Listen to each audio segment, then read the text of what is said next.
Good morning. You're riding on the road with me today. Welcome to the stream. You're in my mobile office, so to say. Okay. Basically, I'm in my Tesla. I'll show you how I get some work done on the road. Of course, put it into little autopilot mode. And make some calls, baby. Fishing, baby. Look, there's a lot of noise out there in the market.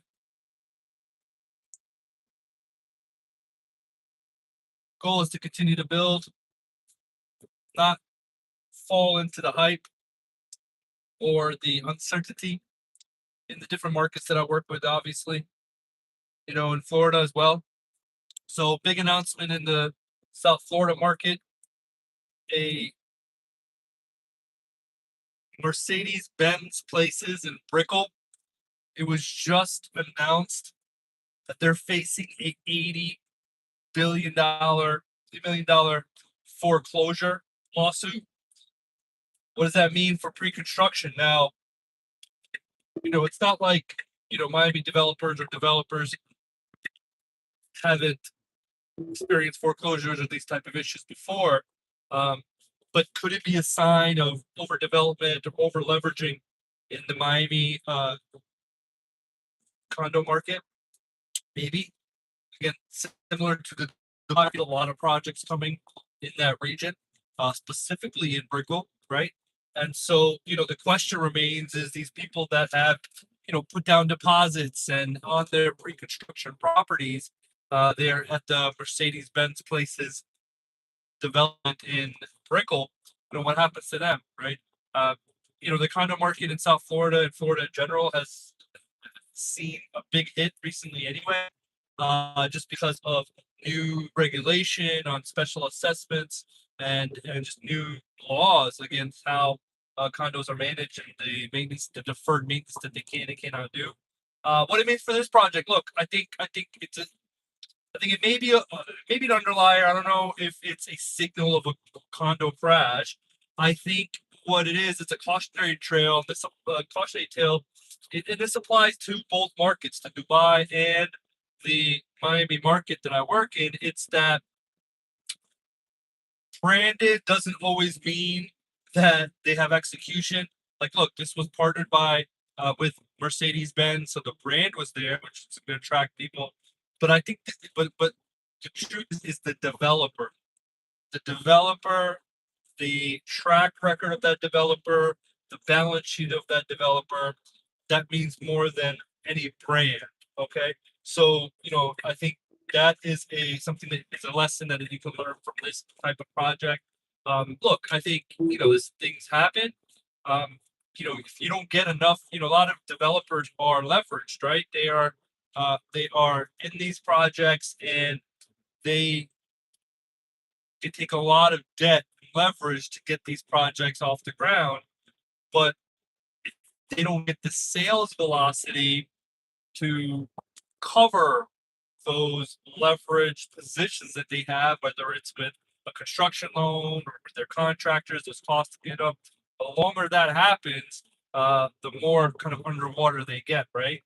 Now, what's interesting to me though is, I'm a big fan of owning Manhattan with the Brian Serhan and Serhan team. What's interesting to me is this Mercedes-Benz Places project was exclusively given to them to for pre-construction sales. And so I wonder, and from people that I've spoken to, it seemed like they were very much trying to keep it in-house, meaning that they weren't really engaging with other brokers that had potentially had clients. They wanted to keep it in-house. Now, good, don't quote me on that. I don't want to certain have folks to come after me about that. But it's yeah, no, back to my point was look, anytime you're looking at a pre-construction project, there's going to be some benefits. You got to look at area. You got to look at the developer behind it. and what's the exit plan if they don't deliver?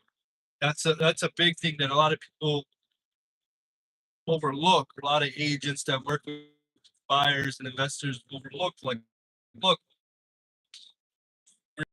investing, starting a payment plan, or structuring a deal for a pre-construction property, condo, house, housing, whatever it may be.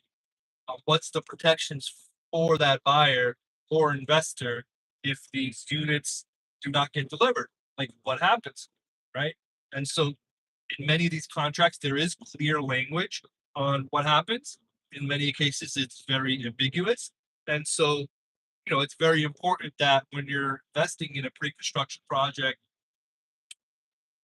understanding what rights you have, what kind of exits you have, what kind of penalties can be enforced on the developer for not delivering.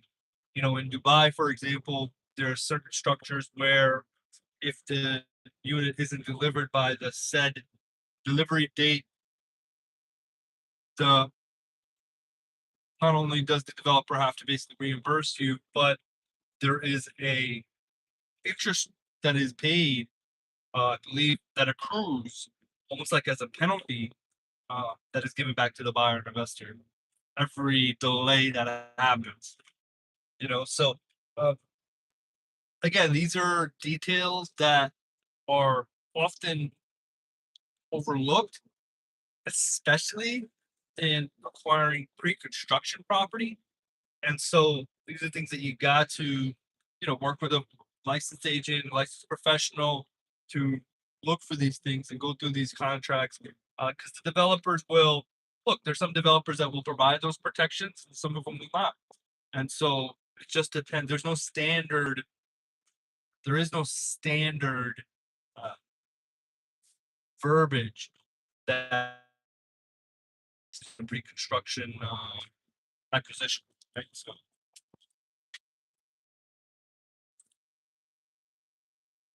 So we are headed to, just give you a heads up, we're headed down to Hallandale today. Okay. That- Headed down to Hallandale today. We have a amazing family that is set to move down from New York. They're looking to rent for a year and kind of hopefully acquire something in next year. We're looking at three three bedroom, two bath, single family homes. We've identified an area they like, Hollywood, Hallandale area, identified a price range or a budget. And we have about 5 or 6 properties that we're going to tour with them today. They have their eyes on one that they're super interested in. Okay. Um, they've actually went ahead and moved forward with putting in an offer in on it, which is, even before they see it today, just so they don't want to lose it. Uh, but, we're doing the due diligence of showing several. But this is something that, it's a practice of client acquisition and how to serve as a client, right? So this client actually is referred to me, so it's out of my sphere of influence. Those are always hotter, I would say, leads or opportunities because there is not a familiarity, but there's a trust already there. That, hey, a good friend of mine is introducing you, and so it's an introduction there.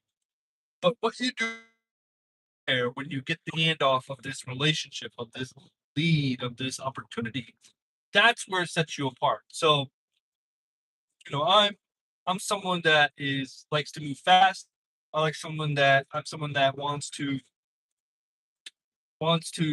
over deliver, provide a service, and be memorable, right?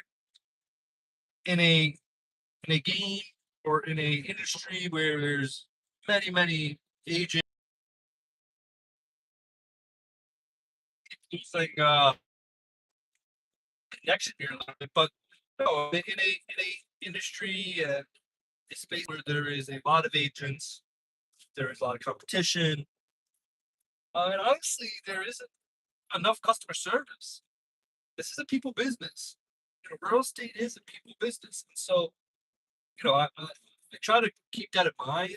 I think a lot of agents miss that part, and so you got to go above and beyond. So once I got basically the referral, I started engaging with him right away. I mean, now I knew they weren't going to actually move until May or June, but we started the search right away, really honing in on their criteria, their requirements, and as they started searching, adapting to what they were like. I mean, these are a calculated search. When you're doing a home search where to live, you may start with a wider scope, and the goal is to start honing it in as you learn more about the criteria or areas they like or the type of home they like.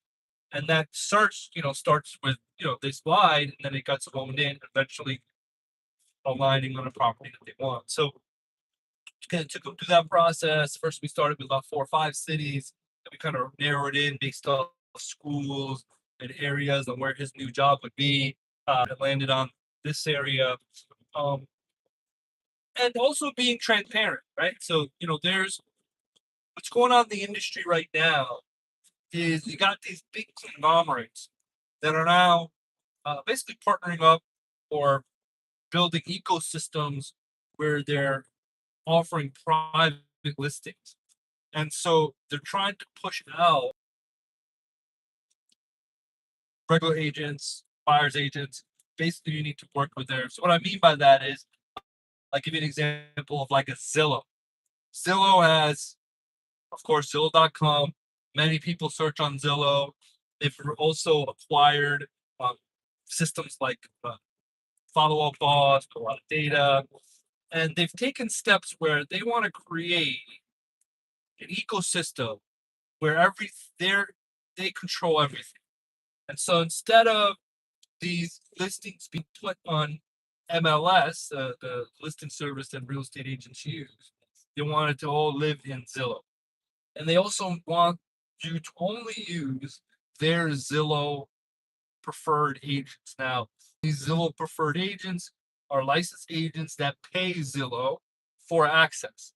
And so they'll pay for a zip code, they'll pay for these leads, essentially. Um, yeah, basically what this Compass system is doing, they're trying to create their own private pre-market listing system. And basically what that means is all their clients and all the listings that they have, these sellers, they're wanting to create a ecosystem where they pre-market. So basically they don't put it on the MLS, they create their own platform, and you have access to these exclusive listings that only the brokerage and their agents have. And that has actually kicked off a kind of snowball effect of other large conglomerates wanting to do this as well, which brings up, and then well, if we're all buying MLS, then what is there need for an MLS anyway, right? But that is the next frontier of where the actual, how can I say it, the process of listing a home goes. Now, whether, in my opinion, is what better for the buyer and seller. Okay, and so that's where I kind of go back to. Is it better and does putting it on a private, exclusive platform benefit the seller? Does it get the most eyeballs on their property? Does it get it sold faster? I don't know. Does it? The platforms and the companies, the conglomerates will say that it does, but that's what they're trying to get these things approved, and this is the route they want the business to go. But is it in favor, or does it benefit the sellers and buyers any more or less? Right? Should the sellers have a choice? I think I think you should take. I think I fall in the middle where I think having a private platform, you're almost calling it a off market or pre market platform, is a way to create momentum, in my opinion, for a listing and for a property. What I mean by that is you get a listing, you say, hey, list coming soon, and it's going to be only access to our exclusive buyers first. And so it one gets your seller into a private pool of buyers before it goes to the full on market. On the reverse side of that, for sellers, I mean, it lets them test a pool of buyers privately before technically hitting the market. So seller has that option. On the buyer side, you create a little bit of FOMO or fear of missing out. That wow, I better catch this through Compasses or whatever brokerages private system before it hits MLS. So you get these buyers kind of enticed. But I think you utilize it as a step-by-step tool. Like, listen, guys, we're going to price it this much. Switch one. We're going to put it through our pre-market system. If it doesn't sell there, we then have a timeline where we take it to the broader market via MLS. So I'm not against this private listing systems, but I'm not against the fact that the seller should have a choice. And I actually think that it could be strategically used in that way. Is you create this momentum and this series of events of the listing of taking that property through pre-market, then into the market, and doing different activities in between that, create a different type of buyer pool through that, and creating that customer journey or seller journey for that property through that system. So I'm not against it, but it's creating these kingdoms of huge conglomerates that are going to be controlling these listings and these sellers, right? So I think, look, I lean to the side of where, look, having something having some technical difficulties staying online this morning, but yeah, let's make some calls. I am, like I said, I'm on my way to the showing here. See if I get some follow ups in with some people.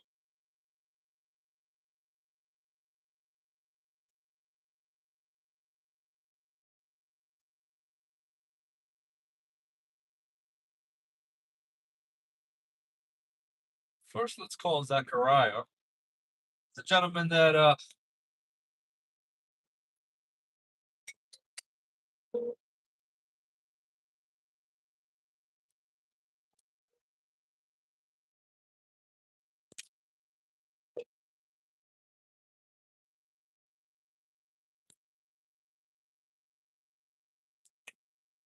Hi, Rob is currently unavailable. Please. new system called Lofty to determine if if I like it. I think there's a lot more learning curve and setup I need to get done.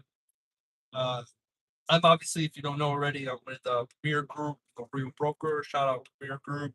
You see me on this platform with Chris a few times, my mentor. Look, one of the reasons I joined Premier was their technology stack. The team is very tech focused and technology forward thinking. Their technology stack was incredible. I joined it. Uh, what they consisted of was Follow a Boss, which is one of my favorite CRMs I've ever used. They also had accompanied that with an app, is almost like a buyer's app that I was getting, very familiar and in a routine of using. And that's one of these things. And I'm not, going to be, shitting on Lofty yet because I'm still learning it, but you build a routine in your workflows, in your day to day, in your business with these tools, right? We're so reliant on a CRM and, lead capturing tools. And you get into a flow and a process, you utilize them daily. And so, in any business, right? And so, when you are making a transition and switching, uh, there could be one a learning curve and also a transition period, uh, and even some pushback and some hurt, right? During that time process that you're actually doing these conversions. So, like, I'm very familiar and loved using the technology stack that we incorporated for our agents with Follow Up Boss, a buyer's app, as well as there was a seller's system as well. And a lot of automation. We are in the day of automation. These agents that have no automation or no AI assisting them, they're going to be left behind. And so I felt like when I joined the team and the brokerage, I felt very much that we were ahead of the game and that I was being provided the tools that keep me in. Okay. Uh, the system would send out based off the profile of the lead, send out, automated communications. Also, there was some action plans that you could initiate for specific type of roles, whether it's a buyer or a seller or a renter, and it would take them through these touch points, you know, that were specifically crafted for that profile, right? And so, and a lot of those systems or processes or action plans were already built in the system, so they came built it in, templated in, and I found those valuable uh, because whenever you get a new CRM, one of the things that takes time is the setup, is the customization, is building out these workflows and action plans as they call it. And so, I like that those systems were in place. And so we're but I do understand why we're switching over. To understand what's going on is that obviously Premier Group is part of Real Brokerage. Real Broker is one of the largest, fastest growing, focused founders and leaders. And the reason Premier Group, which we're part of, is basically one of the mega teams that is part of Real Broker. Uh, they, you know, Real provides a layer of technology to utilize, a lot of back end office tools. And then, I saw Premier as providing another layer of that.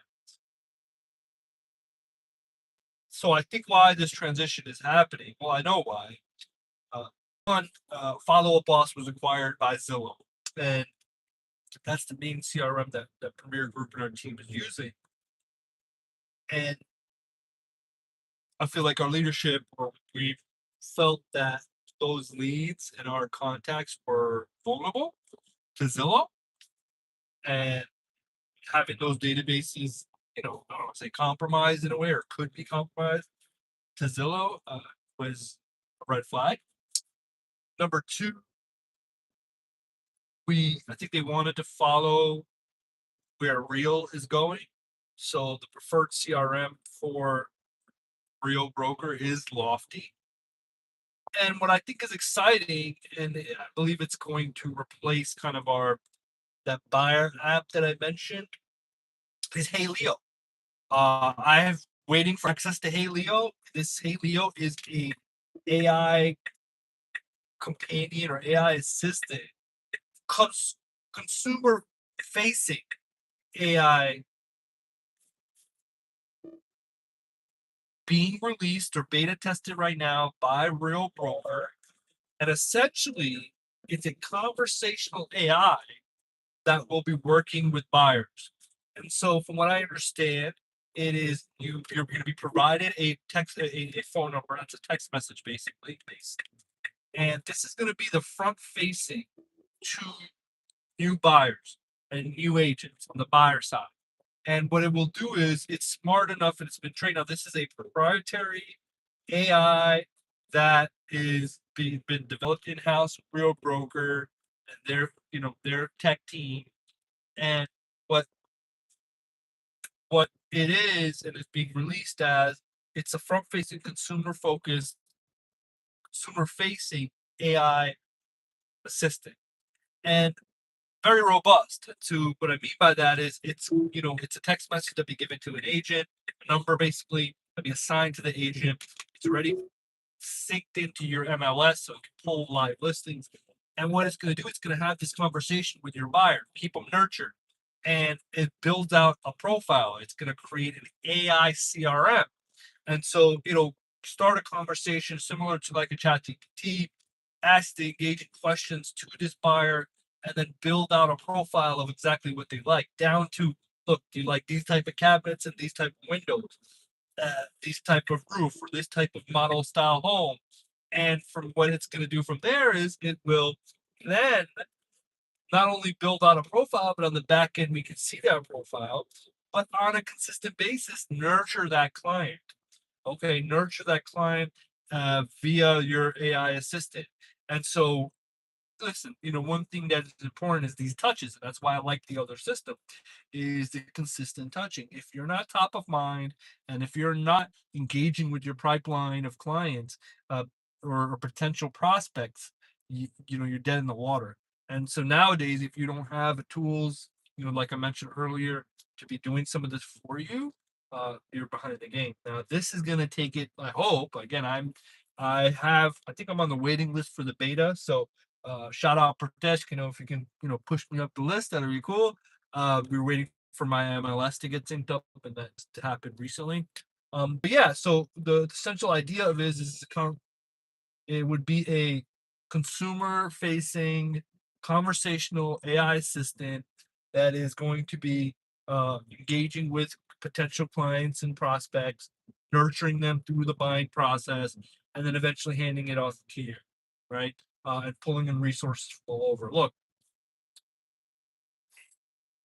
is it in this game? Look, in this day and age, like it's almost going to be, it's almost looking like this is going to be the standard, right? I think people are going to be used to engaging with AI and having conversation with at least the front part of it.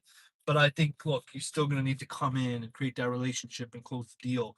But I think having a lot of that upfront nurturing, qualifying, even sounds like they're pulling listings for you. That is a lot of work for an agent.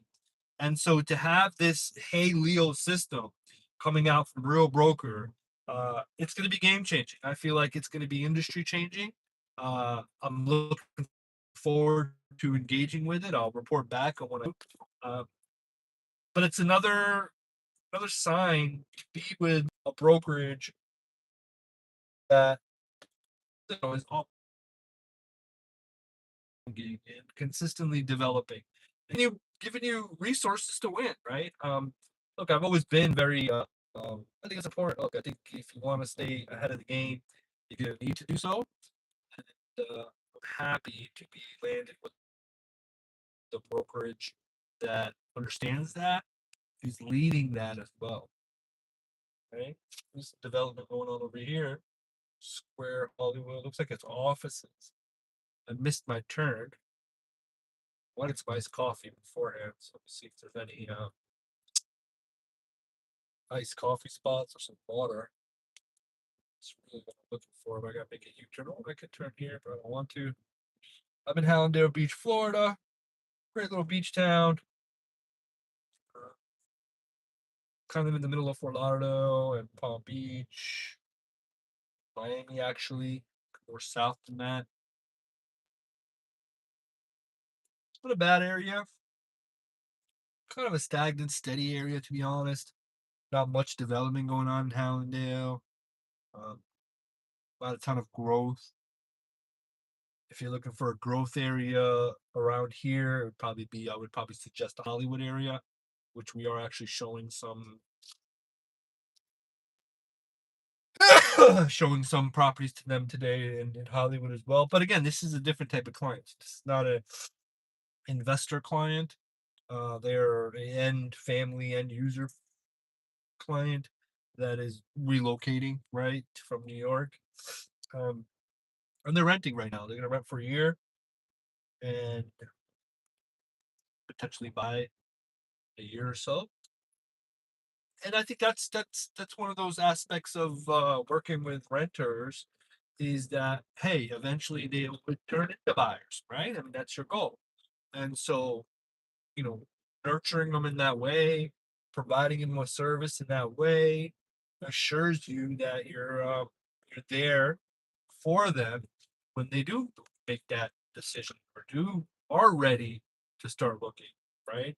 Um, we've already kind of talked about like he's been kind of searching, just keeping on top of the market and understanding, the market. And so, when the time comes, I'm sure we'll work together in finding a home to purchase. And I think that's should be a goal if you're working with a lot of renters right now.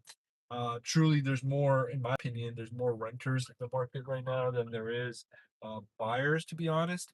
And so, you know, take those opportunities, right? Especially if you're newer, take those renter opportunities, provide them a good service, have them understand the market, have them find an area they like, and then nurture them into buying eventually, right?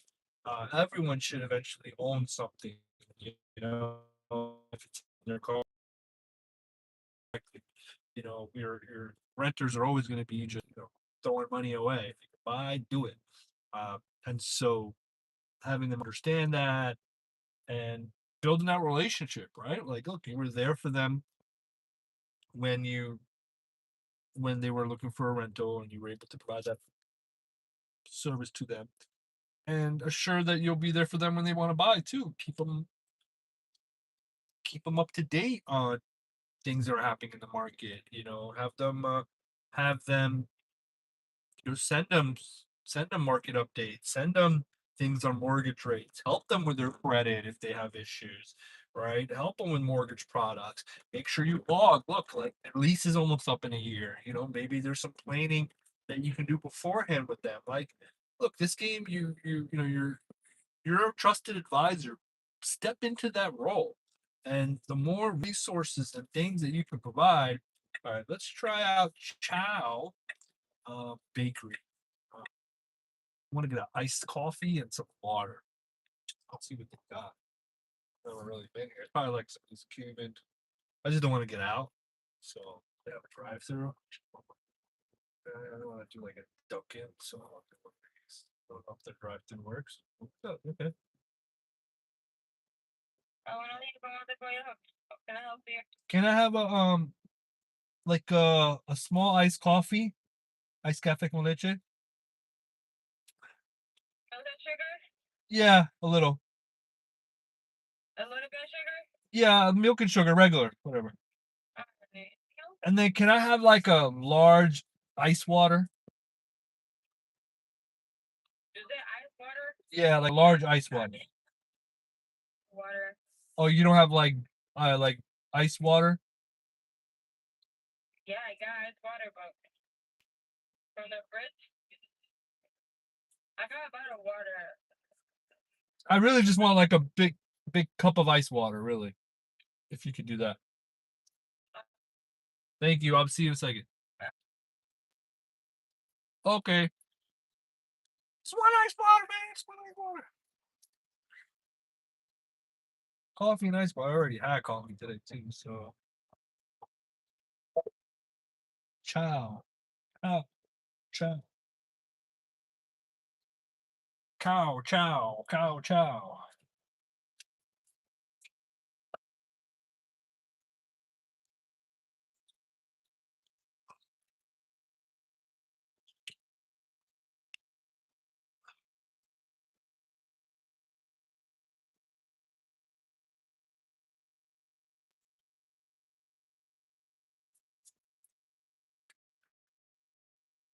Hey, I got this one.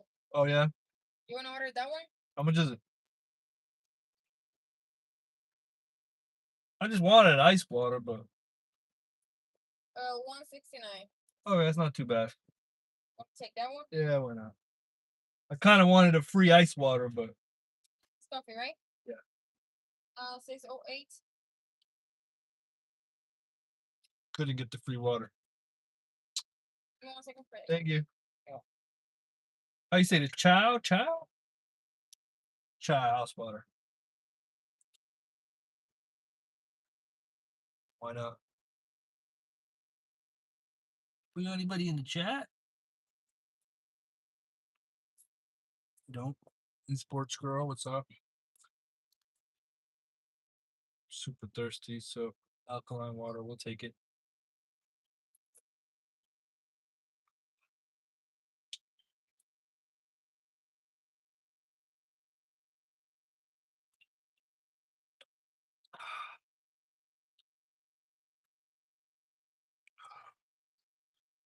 About 15 minutes to the appointment. Property's only 5 minutes away. I'll get there early, Johnson. All right, thank you.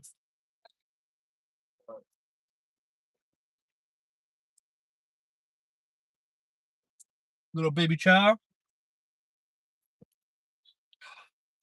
Chow, Hallandale Beach. Let's give it a review. Got the iced cafe con leche from Chow, Hallandale Beach. Little baby one, check it out. Ooh. See how it is?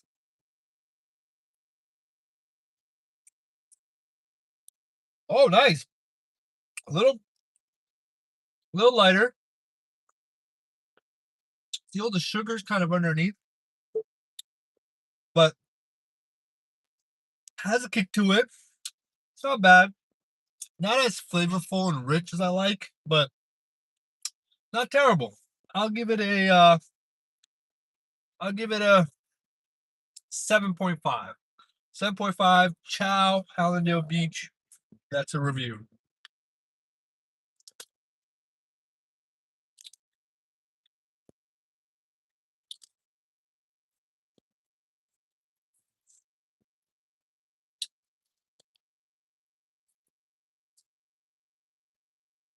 So we're about 5 minutes from the property. We got 12 o'clock appointment.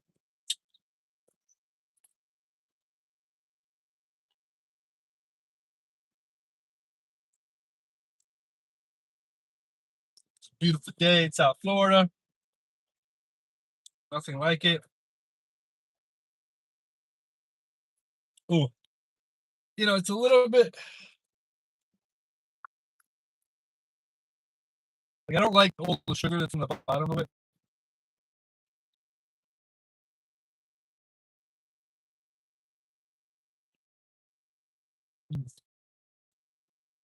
But it's not bad. Not as flavorful.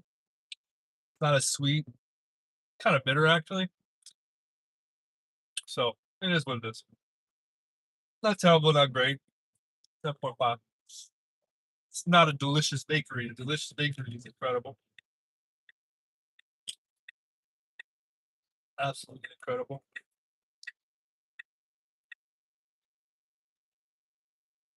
Like I said, I mean, Hallandale Beach is a pretty steady neighborhood. Predictable. The schools are okay. I think there's average schools in this area. Not the best, not the worst. So again, you understand the profile that you're working with, right? This is a family. Schools are going to be important. Safety is going to be important, right? They didn't want an HOA. They wanted a yard. All these things were important. So when you're working with a client, you have to recognize and build that profile of what is important to them. It's gonna be very different than an investor that wants to just look at numbers. They're looking at more comfort, amenities, close schools. Like, this is cool. Like, there's a park right here they would have access to, right? So a little walk to a park. Actually, it's really nice. Not too far from the property. So these things matter. And so if you're proactive in finding these things out and searching for these type of features, go above and beyond. Listen, people want to feel like they're important, that their needs and wants are being answered, that someone is, listen. The 3-2 Hallandale Beach unit. That's big Alright. Decent kitchen. Little bitty room. Pretty small though. Not too big. Decent sized yard. Can't really complain about that. Kind of bright.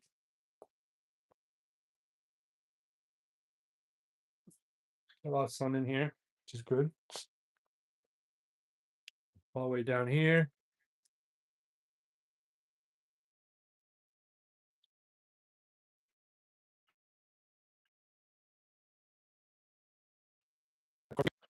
Right. Not bad. Over here.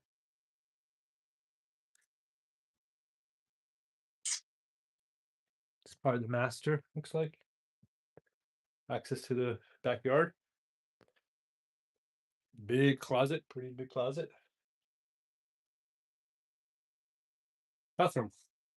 Look, it's not super updated. Okay. Uh older home, but not terrible. Well maintained for the most part. Part of the property management company that's managing this. And so, you know, we'll see. They like it. Know what I mean?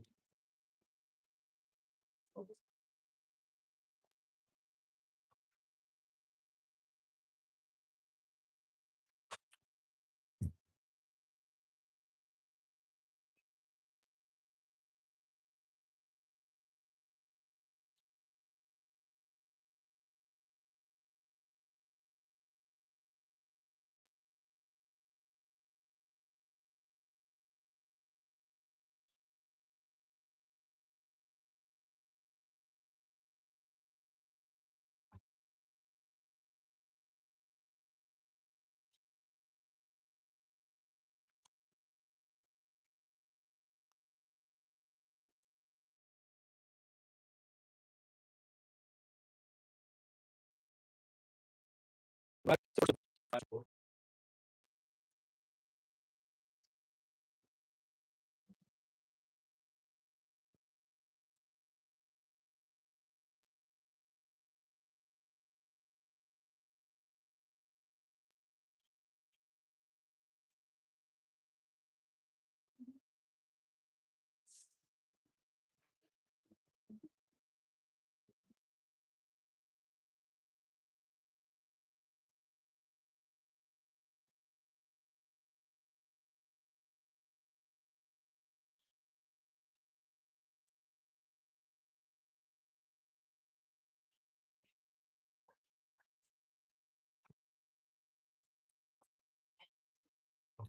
Got jacket on here. Got 5 minutes. Hold on time. I'm big on punctuality, but you know, we're good.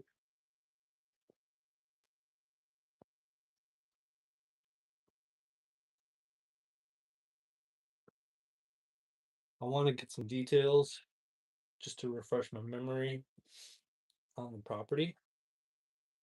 So let's take a look.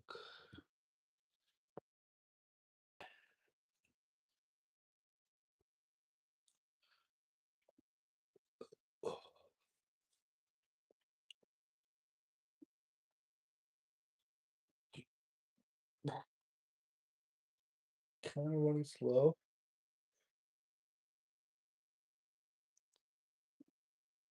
Okay, 809 Southwest 8th Avenue.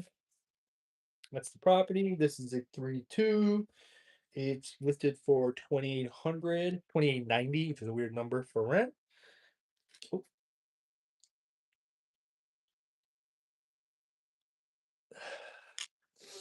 It's decent, centrally located. I do like the location. Location's not terrible. I don't know if I love that it's right on the road. Um,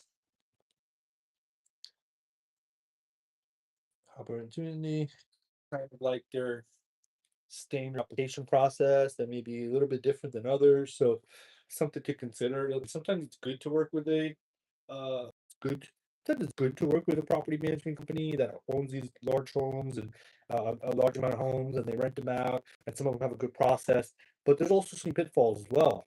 This one is by First Key. I've heard good things about First Key. Look, they have an automated process for me to access the property. They work with realtors. But then there's also other ones that are just, I've heard horror stories. Like there's ones like Invitation Homes is a big lawsuit, kind of taking people's rents, taking people's applications, and not not reimbursing them, not providing, having a real person. They don't work with realtors. So there is benefits of working with a large property management company when it comes to rentals, because you're going to find a lot that are not listed on MLS, but are available, but they're through these large, usually corporate property management companies that have acquired a bunch of homes and are renting them out. So they technically sometimes have their own processes. They may have their own application systems or requirements, etc. How they work with agents is also differs from company to company. Typically they will work with agents if you bring a buyer, but sometimes they won't. So those are some of the things as an agent you need to kind of verify before you go into some of these properties that are managed by a large corporate or rental company. Okay.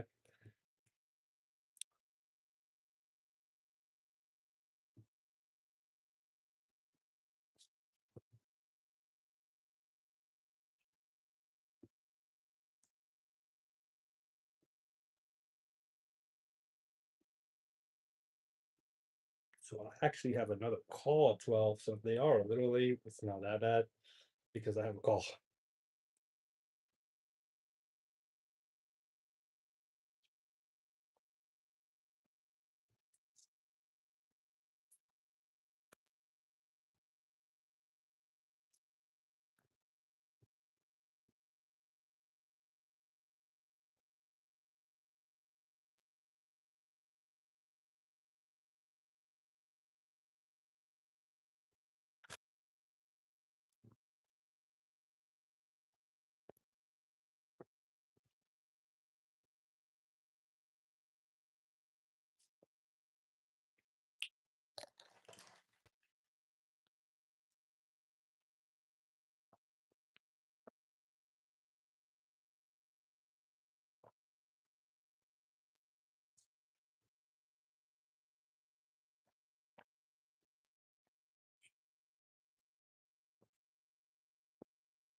Officially 12. Right, so late. But that allows me to complete this allows me to complete this call while they attend. Hi, this is Mike. Oh Mike, how are you? Good, good. How are you doing? I'm good. Thank you for connecting to my team. Yeah, no problem. I'm sorry I don't have my video. I'm just driving to a different appointment right now. No worries. I'm actually in the middle of a showing. My clients are a little bit late. I'm in Miami. So but Okay. my team from Houston, who ideally is the ones I wanted to connect you with, should be joining here briefly. I got Anish here already. He's our marketing manager. And I just want to let you know you were referred by Jeff Taylor, I believe. Jeff. Oh, okay, okay, sure. Yeah, I know Jeff. Yeah, he's a nice guy. Yeah, he told me to tell you to say hi. Okay, okay. Yeah, yeah. Well, it's nice to speak with you today. Yeah, Anish, is anybody else jumping on? Um, I believe they did have the invite. Okay. You know, guys, I'm really sorry to say this, but I just have about 15 minutes. I have a deposition at 9:30. And Okay. Okay. yeah, but And so Mike, just to jump in it, what you need. yeah, go ahead. Just to jump into it, we can send you this after our call because my clients are gonna be here soon too, so I don't have that much time either. Long story is that we're part of a development company called Zico Development based in Houston. Okay. And we have an allocation for 8 EB5 investors for our medical center development in Houston, it's Katy, Texas specifically. And so Jeff had mentioned that you could be able to help with some of the curation of investors. You host some events in different countries, and so we're in that stage now where we would like to fill these spots, work with someone that can support us and make some of those introductions for the project. And so I wanted to get a better idea how that would look working with you, what traditionally your process is. Is there an event that you have coming up that we could be a part of or support you on? And just kind of that high level. And of course, we can share more about the project as well. Yeah, absolutely. No, thank you for the background. That's helpful. Just you know, a very high level. What is your administrative? What's the term behind the end of? Say that again. Yeah, for your EB5 project, are you charging an administrative fee? Anish, Yes, we're charging 75,000. 75,000. Okay. Is that 75? Okay, and what is the term of the investment? It's 5 years. We're giving 1% annually, and then at the end, it's a loan. So of course they're gonna get back their money by the end of the term. Okay, got it. Yeah, I just wanted to know in the back of my mind. Yeah, we've been doing EB5 for nearly 20 years. We have offices in different countries and in the Middle East, several offices as well. So that area is very active right now, especially lately. Yeah. And also in Asia, Southeast Asia in particular, and South Asia. So I'm happy to kind of send you our normal way we work with projects and developers and regional centers to try to help them kind of get market entry into some of these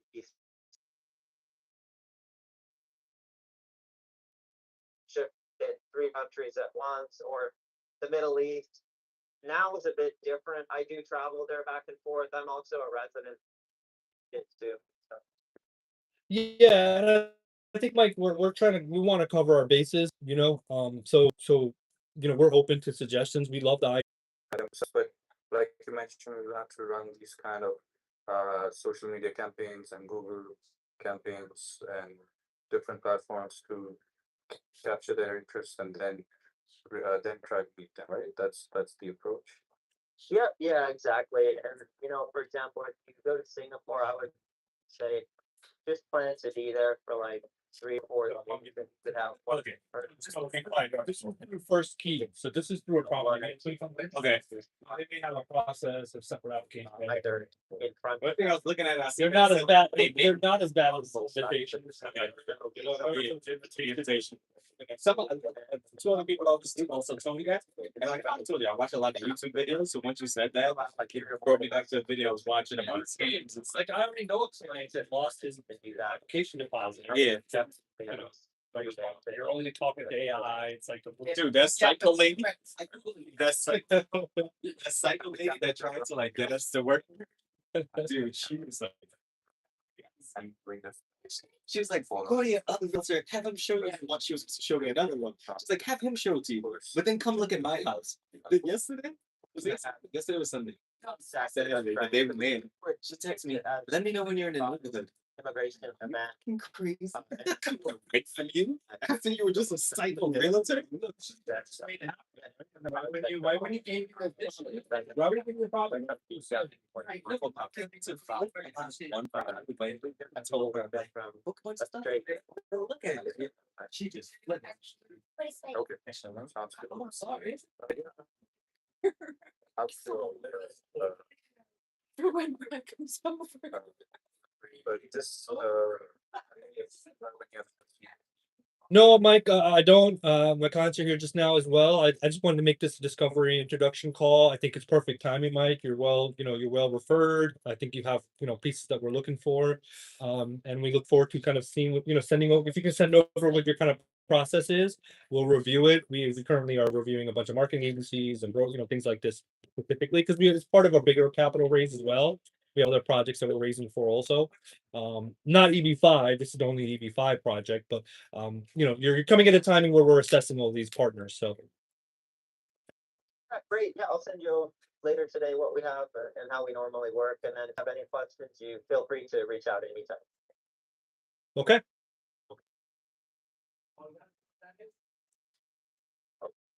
Well, yeah, nice speaking with you. Yeah, let me know if you have any questions, and I'll get back to you later. Thank you for the time. I'm glad I caught you before you leave out of the country. So I appreciate the time. Yeah, nice speaking with you. All right, thanks, Mike. Have a good one. Yes. Okay, perfect. This one's what? This is 29 weird number. And you know, it's right on the road. And you know what's funny? We were out there in the spot. I was like, we're over here. We stay at an Airbnb. Oh, really? So like someone like we would walk like a year. And I was just out there. Yeah. It was great. We took it to school that one time. Yeah. Pretty consistent. Honestly. Super nice. Yeah. Yeah.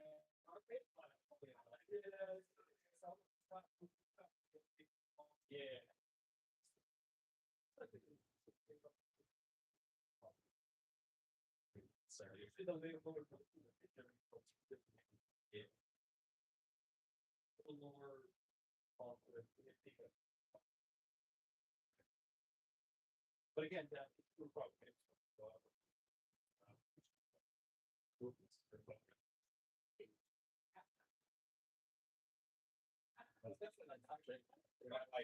don't like it. Yeah, okay, cool. That's the point. All right, this is done. This is done. Is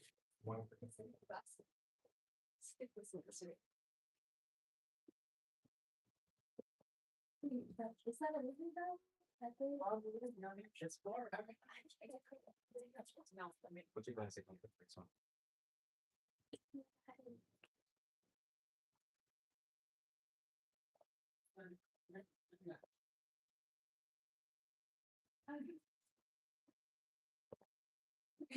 All right.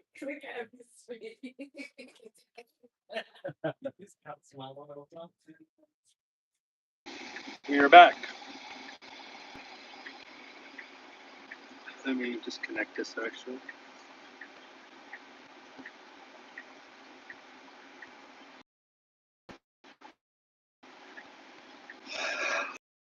So we just saw the first property. I think they like it. It's on the list. I already knew that, you know, this wouldn't be their first choice. So, but now we're going into Hollywood. This is in anyway. Um, Seeing another kind of three bedroom, 2 bath property. So, you know, we'll see if we can get something. Good family, obviously. It worked out. I got my call in as well. My EB5 investor. So, let's see what this guy.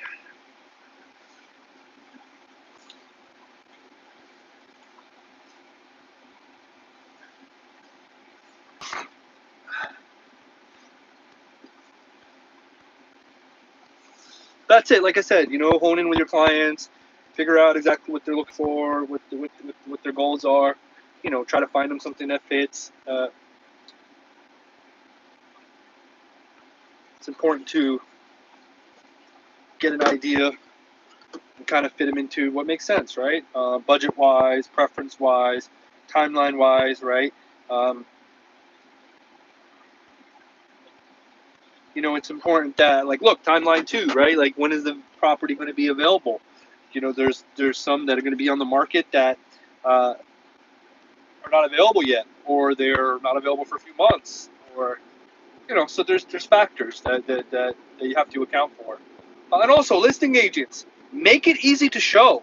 So, you know, I think they do their sellers or their landlords a big disservice. Like, make it easy to show.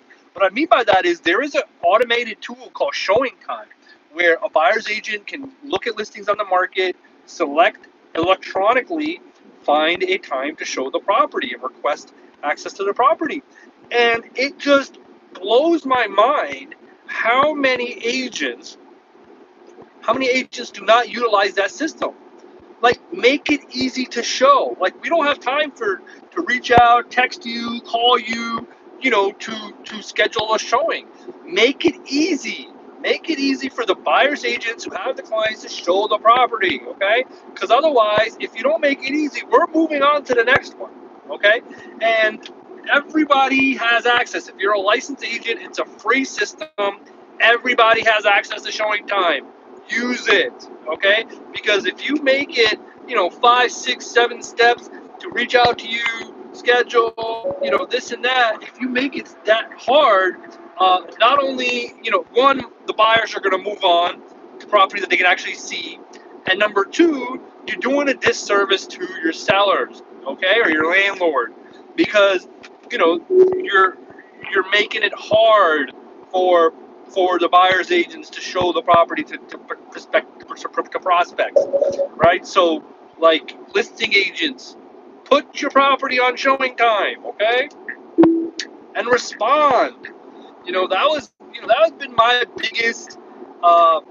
biggest complaint with real estate agents in my experience when I wasn't an agent, is responsiveness. Like, look, you know, speed kills deals, okay? And if you're not moving fast, and if you're not, you know, and if you're not getting things done, and if you're not, moving fast and you're not getting deals done, then you're hurting. Okay, let me see.